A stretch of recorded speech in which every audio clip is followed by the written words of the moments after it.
अच्छे लोगों के साथ ही बुरा क्यों होता है? Gautam Buddha. Buddhist story on Karma. स्वार्थी यानी कि स्वयं का अर्थ। जो इंसान स्वयं का अर्थ जानना चाहता है, जो खुद को समझना चाहता है, क्या वो इंसान आपकी नज़र में गलत है?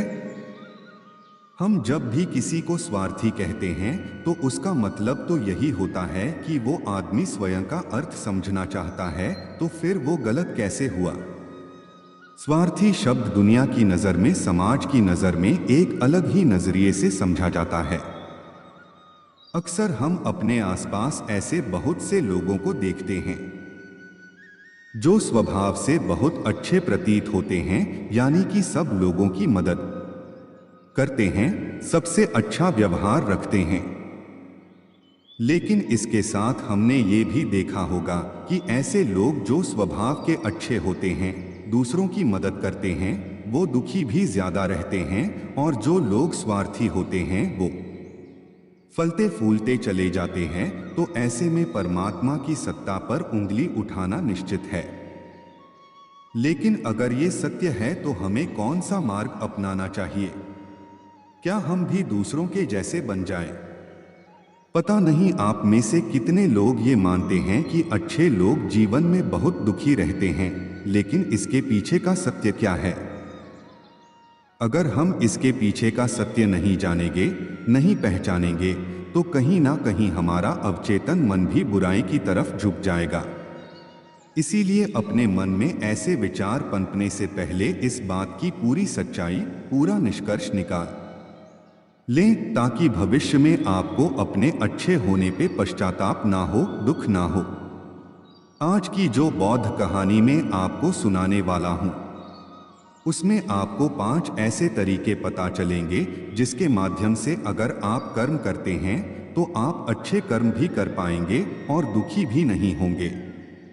एक गांव में आनंद नाम का एक युवक रहता था। उसका भरा पूरा परिवार था। उसके 2 बच्चे थे, उसकी पत्नी थी, लेकिन उसके माता पिता इस दुनिया से चल बसे थे। इसीलिए पूरे परिवार की जिम्मेदारी उसी के कंधों पर थी। बच्चे अपनी पढ़ाई करते थे और उसकी पत्नी अपने घर गृहस्थी के कामों के साथ गाय, भैंस, बकरी इत्यादि का दूध बेचकर अपना घर चलती थी। और आनंद पहाड़ में पत्थर तोड़ने का काम करता था। बहुत ही मेहनत भरा काम था। पूरे दिन काम करता तो रात को डोट थक कर घर पर वापस लौटता। लेकिन इतनी मेहनत करने के बाद भी अगर आनंद को गांव का कोई भी आदमी मदद के लिए बुलाता तो आनंद कभी भी मना नहीं करता था। उसके जीवन का एक ही सिद्धांत था, अगर मैं दूसरों की मदद करूंगा तो परमात्मा मेरा साथ देंगे, परमात्मा मेरे साथ कुछ बुरा नहीं होने देंगे। आनंद अपने इस सिद्धांत का पालन बहुत ही कड़ाई के साथ करता था। वह इस सिद्धांत पर इतना विश्वास करता था कि अगर कोई बाहर का आदमी उससे मदद मांग ले तो वो अपने घर का काम भी अधूरा छोड़कर उस आदमी की मदद करने के लिए पहुंच जाता था, जिसकी वजह से उसकी पत्नी बहुत परेशान रहती थी। वो अक्सर आनंद को समझाने की कोशिश करती थी कि सबसे पहले अपना काम करो, अपने परिवार को देखो, 2 बच्चे हैं हमारे और फिर भी तुम दूसरों के काम करने में लगे रहते हो। अरे अपने घर को तो संभालो, अपना घर संभाल नहीं रहा, दूसरों की मदद करने चले हैं। और जब ऐसी ऐसी बातें आनंद के कानों में पड़ती तो उसके हृदय में कांटा चुभने लगता था और उन दोनों में लड़ाई झगड़ा शुरू हो जाता था। अक्सर उनके लड़ाई झगड़े का यही सबसे बड़ा कारण होता था। लेकिन ना तो आनंद अपने आप को बदल पाया और ना ही उसकी पत्नी ने उसको समझाना कभी बंद किया। इसी वजह से आए दिन उनके घर में क्लेश होता रहता था। जहां तक उस गांव वालों की बात थी तो वो आनंद के स्वभाव को जानते थे और वो जानबूझकर जो काम आसान भी होता था, जो उनके सामर्थ्य में भी होता था, उस काम के लिए भी वो आनंद को बुलाते थे ताकि उन्हें कम मेहनत करनी पड़े। कहने का अर्थ ये है कि गांव वाले आनंद की इस शिष्टाचार का फायदा उठाते थे लाभ उठाते थे और सब पीछे से उसका मजाक उड़ाते थे, उसे बेवकूफ कहते थे। ऐसे ही समय भी तरह और एक दिन आनंद की पत्नी बहुत ज्यादा बीमार पड़ गई। आनंद से जो कुछ भी सेवा हो सकती थी उसने वो सब अपनी पत्नी के लिए किया। उसने गांव के वैद्य को बुलाकर अपनी पत्नी की जांच करवाई, लेकिन ये रोग उस वैद्य की पकड़ के बाहर था। इसीलिए उस वैद्य ने कहा कि तुम अपनी पत्नी को नगर में जाकर किसी बड़े वैद्य को दिखाओ तो तुम्हारी पत्नी की जान बच सकती है। जल्द से जल्द नगर पहुंचने की व्यवस्था करो, नहीं तो तुम्हारी पत्नी के प्राण संकट में हो जाएंगे। ये सुनकर आनंद के पैरों तले जमीन फिसल गई। उसने ये नहीं सोचा था कि उसकी पत्नी के प्राण संकट में हैं। वो सोच रहा था कि कोई साधारण सा रोग होगा जिसका इलाज हो जाएगा। लेकिन जब उसने वैद्य की यही बात सुनी तो वो घबरा गया। अब पत्नी को नगर तक कैसे लेकर जाएं?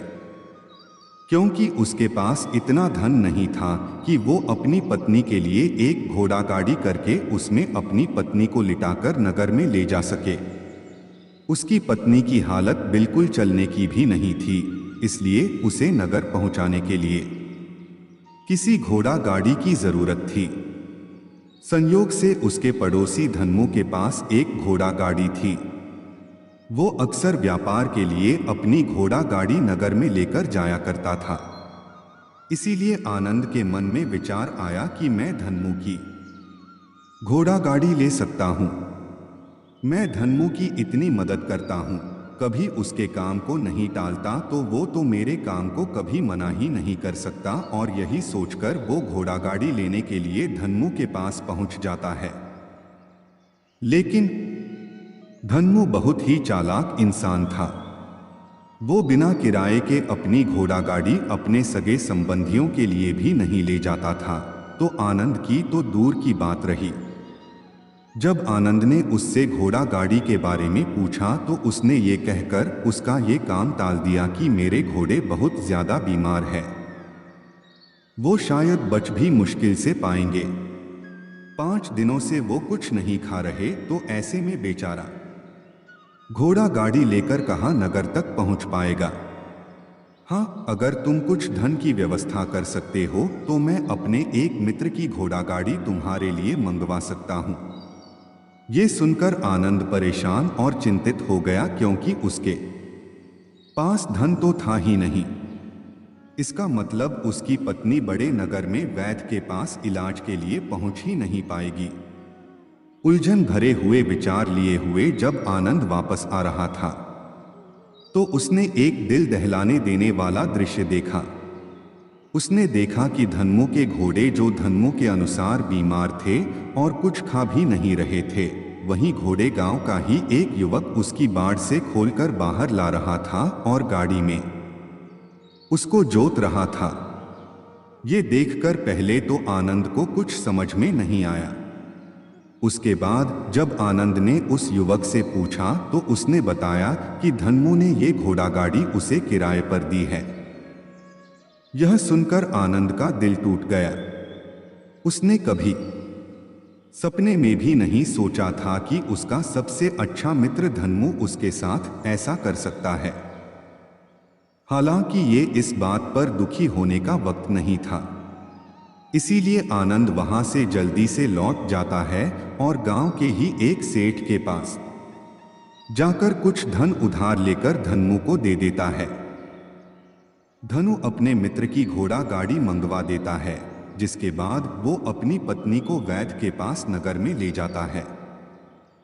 जब उसकी पत्नी का इलाज चल रहा था तो आनंद यही सोच रहा था कि एक वो दिन था जब धन्मू की बेटी बीमार हो गई थी और धन्मू यहाँ पर नहीं था, तो मैं पूरी रात वैद्य जी के पास उसके लिए बैठा रहा था, उसकी देखरेख की थी, उसकी सेवा की थी।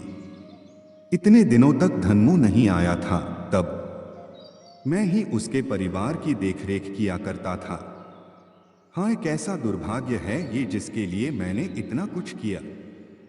उसने एक घोड़ा गाड़ी देने से मुझे मना कर दिया, और वो भी तब जब मेरी पत्नी जिंदगी और मौत के साथ खेल रही थी।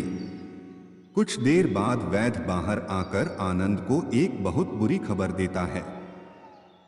वो आनंद को बताता है कि उसकी पत्नी को कर्क रोग हो चुका है और इसका कोई भी इलाज नहीं है। उसके पास कुछ समय ही शेष बचा है। ये सुनकर आनंद दुखी होकर वहीं जमीन पर बैठ गया। उसकी पूरी दुनिया उजड़ने वाली थी और उसे कोई रास्ता नजर नहीं आ रहा था। कुछ समय बाद उसकी पत्नी चल बसी और अब दोनों बच्चों की जिम्मेदारी उसके कंधों पर आ गई थी। लेकिन यहां पर आनंद के सारे सिद्धांत टूट चुके थे। उसके सारे भ्रम खत्म हो चुके थे। अब उसके दिमाग में एक ही बात थी कि अच्छा कर्म करने से परमात्मा साथ नहीं देता, बल्कि बुरे लोग फलते फूलते हैं, और इस बात का मैं सबसे बड़ा गवाह हूं। ये विचार अक्सर उसके दिमाग में चलते रहते थे और इसी वजह से उसका मन धीरे धीरे संन्यस्त हो गया। देश दुनिया से दूर हट गया और एक दिन ऐसा भी आया जब वो अपने बच्चों को अपने रिश्तेदारों के पास छोड़कर इस देश दुनिया को त्याग कर एक सन्यासी बनने के लिए घर से निकल पड़ा। उसने गांव में किसी को कुछ नहीं बताया। किसी को नहीं पता था कि आनंद अचानक कहाँ गायब हो गया। सन्यास की दीक्षा लेने के लिए वो एक बौद्ध भिक्षु के पास पहुंचता है। बौद्ध भिक्षु उस समय ध्यान में बैठे हुए थे। ध्यान से बाहर आने के बाद वो बड़े ध्यान से आनंद के चेहरे को देखते हैं और उससे सन्यासी बनने का कारण पूछते हैं। इस पर आनंद उन्हें अपनी पूरी आपबीती सुना देता है और कहता है कि हे महात्मा, इस दुनिया से मुझे कुछ भी हासिल नहीं हुआ। मेरा मन इस दुनिया से विरक्त हो चुका है। जब अपने दोस्तों ने ही मेरा साथ नहीं दिया तो इस दुनिया में रहने का क्या मतलब, और इसी वजह से मैं सन्यासी बनना चाहता हूं। ये सुनने के बाद बौद्ध भिक्षु ने उपदेश देना शुरू किया। उन्होंने कहा कि याद रखना बेटा, जीवन से विरक्त होकर सन्यासी बनना तुम्हें परम सुख तक कभी नहीं पहुंचा सकता, परमानंद तक कभी नहीं पहुंचा सकता। तुम दुनिया से अपने मन पर एक बोझ लेकर विरक्त हुए हो। तुम दुनिया से परमात्मा की खोज करने के लिए विरक्त नहीं हुए हो। इस भ्रम में कभी मत रहना तुम संसार से विरक्त हुए हो, क्योंकि संसार ने तुम्हें धोखा दिया, ऐसा तुम्हें लगता है। इसीलिए तुम परमात्मा पे कभी विश्वास नहीं कर पाओगे और ना ही उन पर अपनी पूर्ण आस्था बना पाओगे। इसीलिए सन्यासी होने का भी तुम पूरा लाभ कभी नहीं उठा पाओगे। सन्यासी होने का लाभ तब मिलता है जब हमारी प्रभु में, परमेश्वर में, परमात्मा में पूर्ण आस्था बन जाती है। मैं तुमसे पूछता हूं, क्या तुम्हारी आस्था परमात्मा में है? ये सुनकर आनंद कहता है कि हे महात्मा, मैं तो दुनिया देखकर आया हूं कि जो बुरे कर्म करता है वो फलता फूलता है और जो अच्छा काम करता है उसे कुछ भी नहीं देता। परमात्मा उसे दुख ही दुख देता है। इसीलिए मैं परमात्मा पर अपनी पूर्ण आस्था कैसे बना सकता हूं? ये सुनकर उस बौद्ध भिक्षु ने कहा कि यही तो मैं तुम्हें समझाना चाहता हूं कि तुम पूरी ऊर्जा अपनी सन्यासी जीवन में लगाओ और उसके बाद भी तुम्हें फल प्राप्त ना हो तो तुम्हें कैसा लगेगा। इसीलिए किसी की भी मदद करने के लिए मैं 5 सिद्धांत तुम्हें बताता हूं।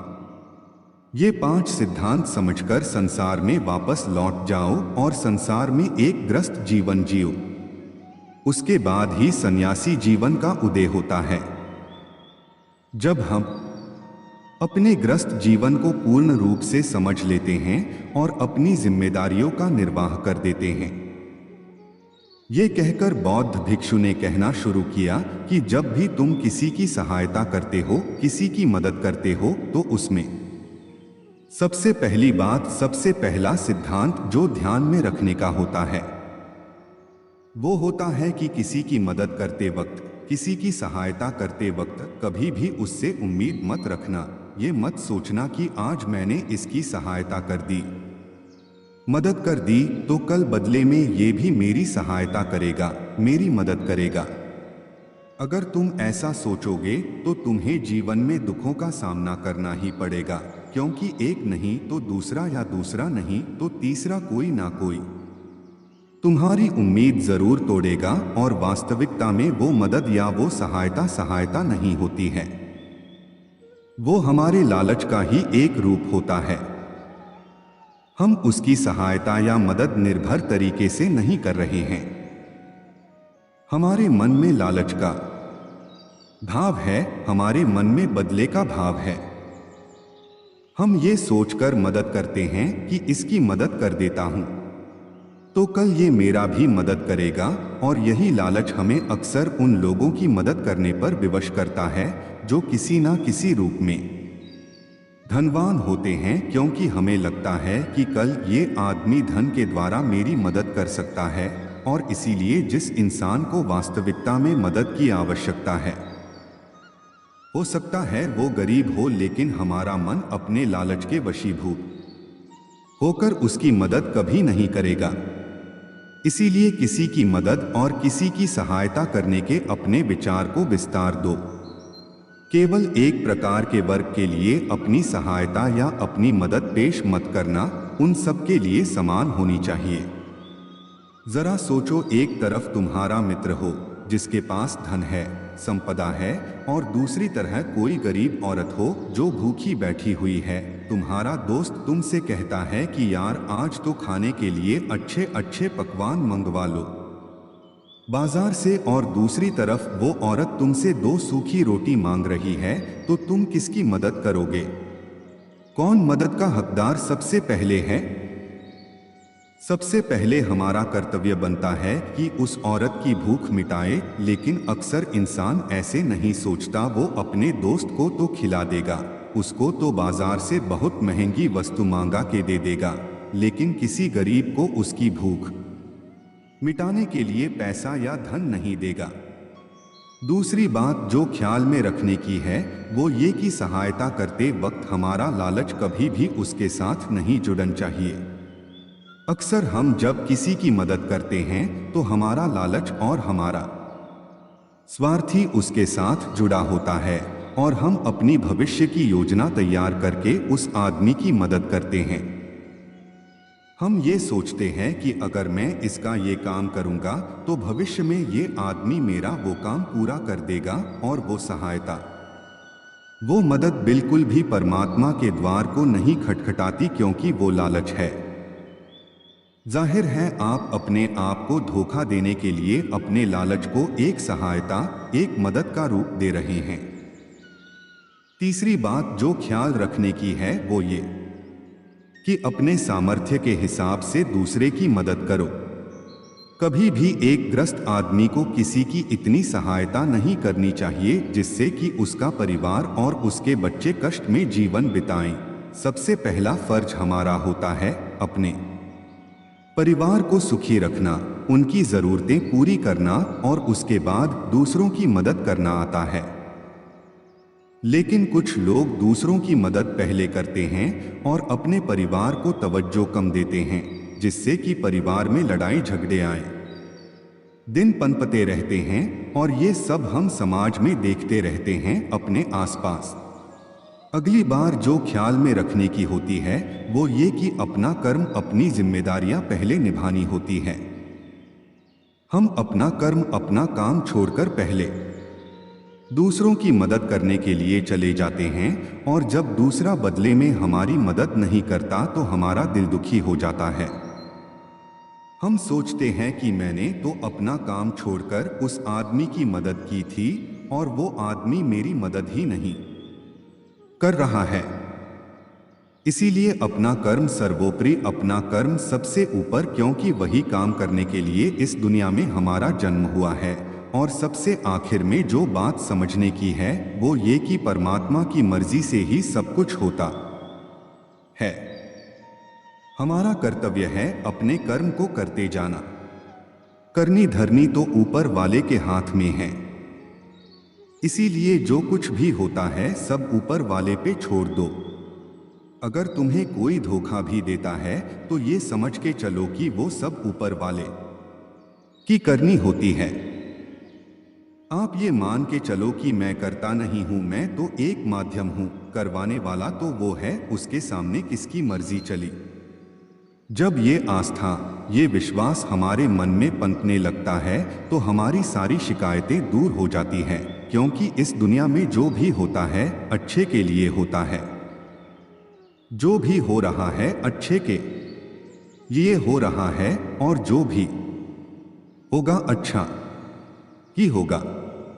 चाहे हमारी बुद्धि आज वर्तमान में इस सिद्धांत को ना समझ पाए, लेकिन जीवन में कभी ना कभी किसी ना किसी मोड़ पर आपको जरूर ये एहसास होगा कि जो हुआ था वो अच्छे के लिए ही हुआ था।